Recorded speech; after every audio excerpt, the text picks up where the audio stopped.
પોપરણગઢની રૈયત ડગલે ને પગલે મને મેણા બોલે છે. અરે હા સ્વામિનાથ, આપણી રૈયત જો આપને મેણા બોલતી હોય તો એ તો આપણા સોરું કહેવાય સ્વામિનાથ. એના આપણા સોરું સમજી અને આપણે એને માફ કરવા જોઈએ મારા નાથ.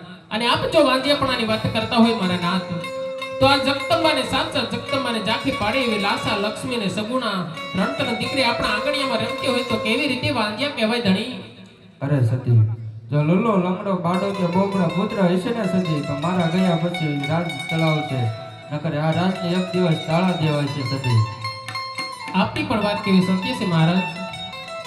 અરે હા સતી, તો મારે શિવના ચરણે જવું છે, તો મને હાલને હાલ વનમાં જવાની રજા આપો. અરે હા સ્વામિનાથ, જો તમારે શિવના ચરણે જવું હોય તો મારી કોઈ ના નથી, પરંતુ આજે તમે ક્યાં નથી જાણતા કે આપણા આંગણિયામાં રમતી રમતી પાપા પગલી પાડતી પાડતી આપણી લાડકની સગુણા 16 વર્ષના ઉંમર લાયક થઈ ગયા છે ધણી.